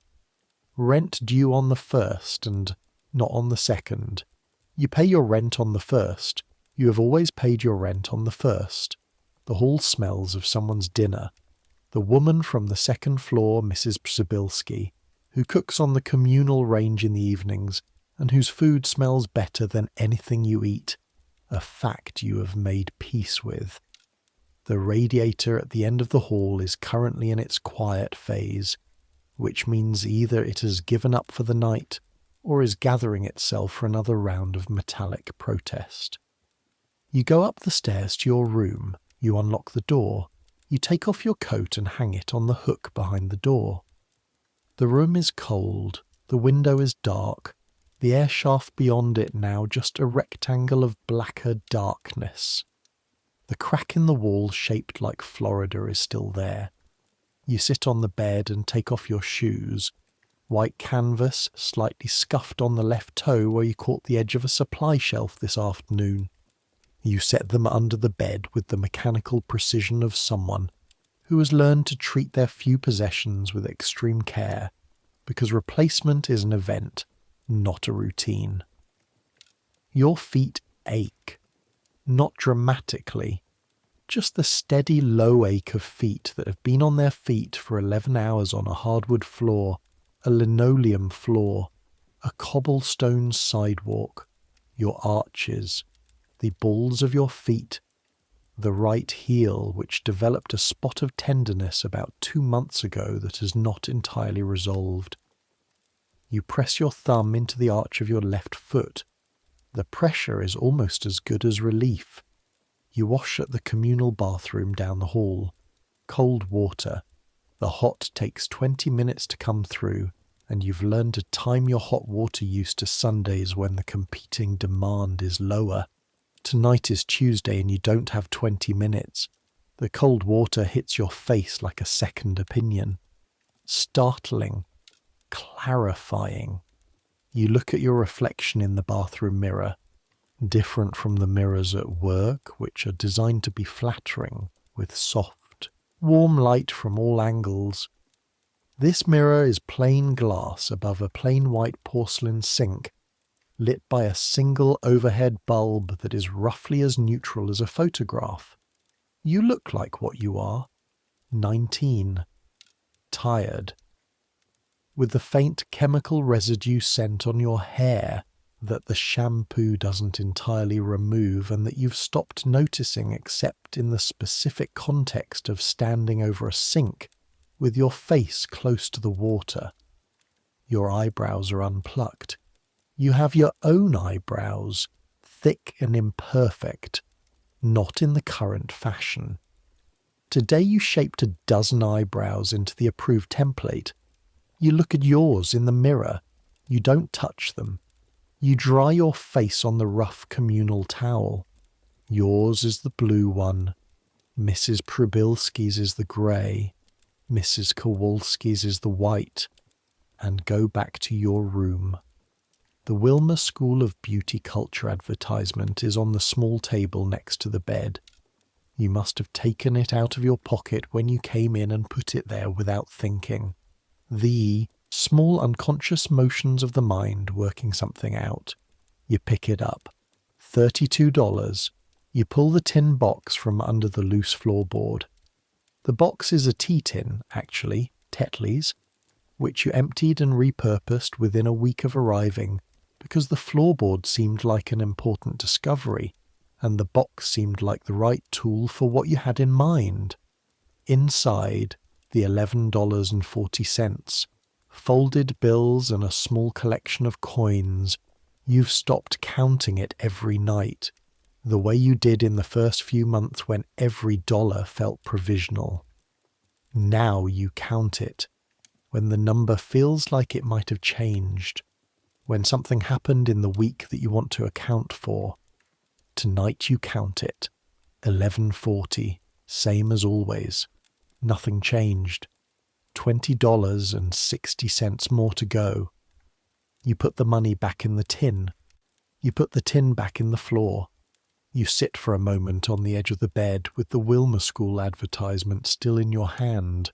The Wilmer School will teach you, among other things, the chemistry of permanent wave solutions, the proper technique for bleaching and tinting, the anatomy of the scalp and hair shaft, the New York State regulations for cosmetology practice, which will include, you've confirmed this in the small print, the requirement to perform a patch test before any coal tar dye application.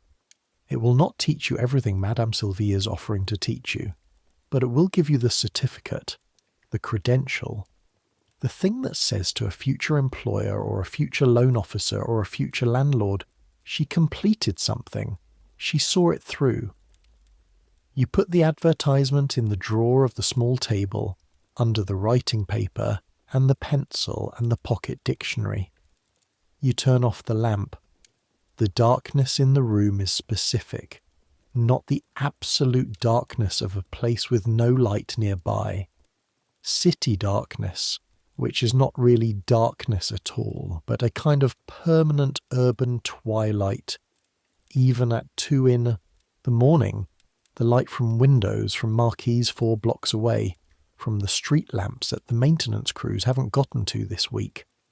Through your single window, the air shaft shows a faint reflected glow from somewhere above. You lie on your back and look at the ceiling, which has a water stain in the far corner that you've named, privately, the lake. It's not shaped like any lake you know, but it's lake-coloured. Outside, the city does what the city does. A car horn somewhere, distant. The sound of a window going up. The soft wooden groan of sash weights. The hiss of cold air admitted. And then down again. Someone somewhere playing music very quietly. So quietly you can barely locate it. A radio, probably. Late-night broadcast. The kind of music that sounds like it's being played in a much larger and warmer place than anywhere you currently are. The radiator in your room clanks twice, then stops. Think about what you handled today. Really think about it. The eyelash curler with its steel plates and no apology about what it was designed to do. The tweezers that removed 3/4 of Miss Voss's eyebrows in the name of fashion. The lash lure box with its one-line patch test instruction. the dimple maker, which was the most honest of them all in a strange way. It didn't pretend to be safe, it just pretended to work. The permanent wave machine with its 38 heated clamps running electrical current adjacent to a flammable chemical solution, applied to the head of a woman reading about lamb stew. The belladonna eye drops, which dilate the pupil by blocking the nerve signal that's supposed to close it, which cause headaches and blurred vision, and in high enough doses, which is more than a few drops, heart palpitations. The bleaching formula that Jean Harlow's platinum requires, which, at the concentration her natural colourist used, a woman named Alfred Pagano, though Jean Harlow was always vague about her beauty regimen in interviews, was aggressive enough that several of her contemporaries who attempted to replicate it without the specific professional oversight required for that level of chemical application ended up with scalp chemical burns that left permanent damage. And underneath all of it, in the glass cabinet near the door, the genuine radium face cream. Let me tell you about the radium. In 1934, radium is not understood the way it will come to be understood. Marie Curie has been working with radioactive materials for decades and is, at this moment in 1934, not well. She will die in a few months, in July, from aplastic anemia caused by long-term radiation exposure from the research that won her 2 Nobel Prizes. But the popular understanding of radium in 1934 is not dangerous ionizing radiation that accumulates in bone tissue and causes cancer. The popular understanding of radium in 1934 is powerful, energizing, rejuvenating. The radium dial painters, the women at the factories in New Jersey and Illinois and Connecticut who painted the luminous radium dials onto watches and instruments. They were told to put the brush tip in their mouths to sharpen it, to get a fine point. Some of them painted their teeth and their nails with the luminous paint for fun, for beauty. They didn't know. Nobody told them. The first lawsuits were only a few years ago. The women with the deteriorating jawbones and the anemia and the symptoms that nobody wanted to name, because naming them would have meant admitting what the factories knew and didn't tell them. In 1934, there is a product called Thoradia. It's a French cosmetics line, cream, powder, lipstick, all formulated with thorium and radium, advertised on the basis that radioactive elements applied to the skin would produce a radiant complexion. The advertising is illustrated by elegant women with luminous skin, and the word radiant is doing a great deal of work in both the cosmetic and the physics, sensed simultaneously. There are also radium water products, Radithor the most famous of them, a small glass ampule of radium-infused water to be taken as a tonic. The manufacturer claimed it cured everything from arthritis to impotence. Eben Byers, a wealthy socialite and amateur golfer who became its most famous consumer, drank approximately 1,400 bottles of it over 2 years, dying in 1932 of radiation-induced destruction of his jaw, skull, and cranial bones. The Wall Street Journal headline, "The radium water worked fine until his jaw fell off." In the glass cabinet at Madame Sylvie's, genuine radium face cream, a small pot, cream-coloured, with a label that features a starburst and the word radiant in capital letters. Does it actually contain radium? Possibly in trace amounts, possibly not at all. By 1934, the word radium in a cosmetics product might be entirely nominal, trading on the fashionable associations of the element rather than including any actual radioactive material. Possibly it contains radium. Madame Sylvie has not told you definitively one way or the other. You have not asked. Lying in the dark, you think about the word safe. What does safe mean in this context, in this industry, in this year, in this city, where the laws that are supposed to protect women from cosmetics companies have a specific exemption written into them that excludes cosmetics from the protections given to food and medicine? Because someone, somewhere, decided that what you put on your body is less important than what you put in it, which is a distinction that makes a great deal of sense if you've never had hot wax applied to your upper lip, the Federal Food, Drug and Cosmetic Act. 1938. 4 years from now. You don't know that it's coming. Nobody does in 1934. The current version of the law, the 1906 Act, is the law, and the law says cosmetics are unregulated. The law says if a company wants to put thallium acetate in a depilatory cream and market, it is safe. There is nothing stopping them. The Kremlu cream. Another one you haven't mentioned yet. Kremlu is a depilatory, a hair removal cream that was sold in the early 1930s. It was formulated with thallium acetate. Thallium is a heavy metal similar to lead in its biological effects on the nervous system. In the doses used in Kremlu, applied to the skin and absorbed through it, it caused hair loss, which was rather the point. But it also caused peripheral neuropathy, muscle weakness, in some cases paralysis.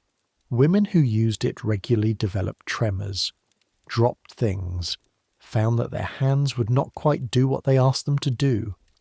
They were trying to remove hair from their legs. They ended up with nerve damage. Kremlu was withdrawn from the market not because of a law that forced it out, but because enough women reported the effects that eventually the manufacturer could no longer deny the causal link. A quiet withdrawal, not a recall, not an announcement, just gone from the shelves, eventually, after enough damage had been done. This is what happens when there's no law requiring anything different. The shop at Madame Sylvie's does not stock Kremlu. Madame Sylvie, to her credit, read the trade paper reports about the neuropathy cases and pulled the product years ago, before it was withdrawn. But other shops did, past tense in most cases by 1934. But the women with the trembling hands exist in the present tense. They live in the city, they shop at the A&P and ride the subway and have hands that don't entirely work because they wanted smooth legs. The radiator makes its noise. You've stopped hearing it as noise. It's just the house's voice, the building's internal conversation with itself, and you have learned to exist in parallel with it, the way you exist in parallel with everything in this city, acknowledging it without being disrupted by it. You think about Miss Voss and her photoplay magazine and her glass, pearls and her careful pressing. You think about Mrs. Harmon and the smile in her eyes when she saw the wave. You think about Madame Sylvie's hands above the elbow, where the clients don't see. You think about the tin box under the floorboard with the $11.40, the crack shaped like Florida, the faint music from somewhere in the city, now gone. Your eyes are heavy. The work is real work. That's the thing. People ask, people who don't know the industry, whether it's really a trade, really a craft. The word beauty makes it sound decorative, like something extra, like something that's not essential.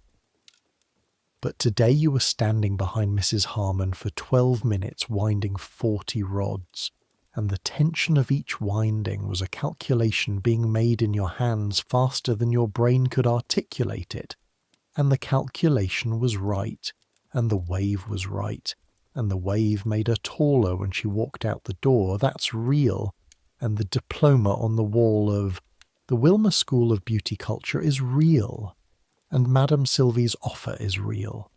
And the $20.60 between you and the thing you want is real.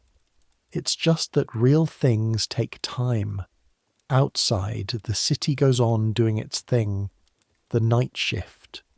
The people who work while you sleep, the bakery workers and the hospital workers and the nightclub musicians, packing up their instruments at 2 a.m. and the newspaper compositors setting tomorrow's headlines, and the men who clean the subway cars between the last train and the first train, and the night watchmen and the taxi drivers, and the women who clean the office buildings before the businessmen arrive. New York, 1934. In the middle of a depression that has been going on for 5 years and will go on for several more, and that nobody, not Roosevelt, not the economists, not the men who report to Congress, nobody has yet found the complete answer to. The world is complicated, extremely complicated, more complicated than a 19-year-old from Millbrook, Ohio, fully understood when she stepped off the train with $42 in a sock and a cardboard suitcase. But here's what she knows now. The wave was right. The clamps were warm. The test was done. The offer was made. Tomorrow the first appointment is at 8:45. A regular. A shampoo and set. Routine. Tomorrow you need to check machine number 2's cable connections, which you noticed a faint irregularity in this afternoon but didn't get to, and the irregularity needs to be resolved before the machine is used again. Tomorrow you need to write to Mrs. Ellison back in Millbrook. You've owed her a letter for 3 weeks, and she was kind to you when kindness cost her nothing, and your need of it was significant. Tomorrow is tomorrow.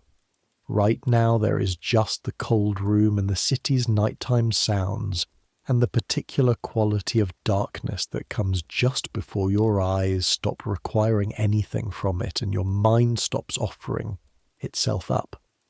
You've earned this. Not the hard kind of earned. Not the Mrs. Harmon kind where someone says it to you and you deflect it. Just quietly, factually. You worked 11 hours and you were good at it. You solved the problems in front of you. You made decisions that will have good outcomes for the people they concerned. That's a day. In a city that is trying very hard and often failing and getting up the next morning anyway. Here's what will happen to all of this, if it helps. In 4 years, Congress will pass the Federal Food, Drug and Cosmetic Act. The law will finally close the cosmetics exemption. Products will have to be tested. Ingredients will have to be disclosed. The lash treatment, and the ones like it, will come under scrutiny. The patent medicines and the radium waters and the thallium depilatories will be pulled from shelves by actual legal authority rather than by the slow pressure of women reporting one by one that something has gone wrong. Not. Everything will change. The industry will always find new frontiers, new compounds, new promises. The gap between what is marketed and what is true will shrink and sometimes grow again. The beauty standard will shift. The pencil-thin brow will give way to something else.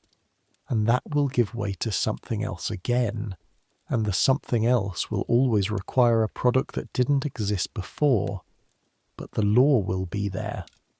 And the law will have an origin story that includes a woman named Hazel Faye Brown, who went into a salon in Cincinnati wanting darker eyelashes and came out unable to see. Her story, and the stories of the 11 women alongside her, will be used by the FDA, the Food and Drug Administration, which by 1938 will have teeth it currently lacks, as exhibit evidence in the campaign to pass the new legislation. The Chamber of Horrors display, a travelling exhibition of dangerous cosmetics and patent medicines assembled to demonstrate to lawmakers and the public what the absence of regulation looked like, up close. The Lash box will be in the display. You can see it today if you want, in the archives, the permanent wave machine. That will change too. The electric machines with their 36 heated clamps will be replaced in the late 1940s and 1950s by a cold wave process. A different chemistry, no heat required, faster, safer, significantly less likely to produce results that could be described as electrical fire adjacent. The industry will call it an improvement. It will be an improvement. The salons will upgrade, and the old machines will be retired or sold for scrap. The permanent wave itself, the breaking and reforming of disulfide bonds in the hair's protein structure, will still exist. Same principle, safer execution. Progress in the beauty industry looks a lot like same destination, less damage along the way. You're not thinking about any of this right now.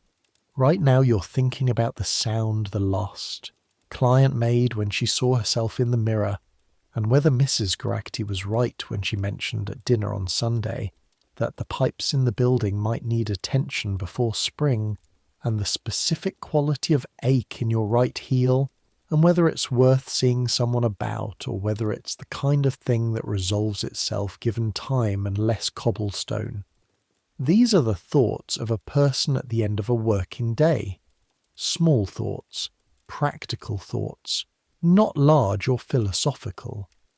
Not the stuff of the history books that will, eventually, contain at least a footnote about this era and its relationship to women's bodies and the commerce of beauty and the legal structures or their absence that permitted certain specific harms to occur while no one was required to account for them. Not those thoughts, just the heel and the pipe and the sound in the mirror and the tin box with the $11.40 and the $20.60 between here and there, and the fact that Madame Sylvie made an offer today that amounts to this: you are worth the investment. The sounds of the city fade, or rather, you stop cataloguing them. They continue. They'll continue all night. The bakeries and the night buses and the radiator and the piano somewhere on the block above that someone is playing with more enthusiasm than skill. They continue without you, the way they continued before you arrived 14 months ago, and will continue after you've gone wherever you're going, which is somewhere better than Ohio and somewhere that requires more than $11.40. Let the night take you. It's cold in the room, but you've folded the extra blanket over the foot of the bed, and your body heat fills the small space between the blanket and the mattress, and that is warm enough. Your hands in the dark. The left thumb's callous from the nail file. The redness at the knuckles that the zinc oxide cream addresses on nights when you remember. The specific toughening at the fingertips that comes from weeks and months of contact with metallic tools, chemical solutions, the heat adjacent to clients that requires constant calibration. These hands know things that take years to put in them and that can't be taken out. Centuries from now, or rather decades, because we're not going all the way to centuries, just enough distance to see clearly, women will still sit in chairs and have things done to them in the name of beauty. The tools will be different. Some of them will be unrecognizably different. The chemicals will be different. Some will be safer, some will simply be new, their long-term effect still being catalogued by the bodies that absorb them. The beauty standard will have moved. The pencil-thin brow of 1934 will be collected and preserved by historians of fashion and people who find a certain charm in photographs from the era, the elegant geometry of it, the deco precision. But the thing underneath, the thing that puts a woman in a chair and says, "You're not quite what you should be, but we can fix that," that thing will still be there. It's a very old thing. It has always wanted something from her, something specific, something that keeps changing so the product can keep selling. She knows this. Women have always known this, and they go anyway. Some of them because they want to. Because the wave is genuinely lovely, and the red nail polish is genuinely something. Because beauty, at its best and most honest, is a form of self-expression, a way of saying, this is who I am today, and some of them because the alternative, in a world that makes certain calculations about women based on how they look, is not neutral, is not she didn't participate in the beauty standard and nothing happened, is she didn't participate in the beauty standard and here are the specific professional and social costs. Both things are true simultaneously. Both things were true in 1934. The trick, the thing that Madame Sylvie knows, the thing that Miss Voss is learning, the thing you are in this cold room somewhere between learning and knowing, is to be in there with your eyes open, to know the lash lure is on the shelf and to do the patch test, to know the dimple maker doesn't work and to say so, to know your hands and what they can do and what they're worth, to know the difference between what's being sold and what you actually have. You close your eyes. The last sound is the radiator, which has achieved something approaching peace. Clang. And then, nothing. The warm dark. The city breathing outside your window, patient and enormous and indifferent and, like all enormous indifferent things, capable of being navigated if you know the route. You're learning the route, you're getting there. The tin box under the floor, the $20.60, the offer that was made today in the back room over 2 cups of tea. The hands that know things now that they didn't know in Ohio. You've earned this rest, take it, and dream of whatever kind of woman you're in the process of becoming. Good night.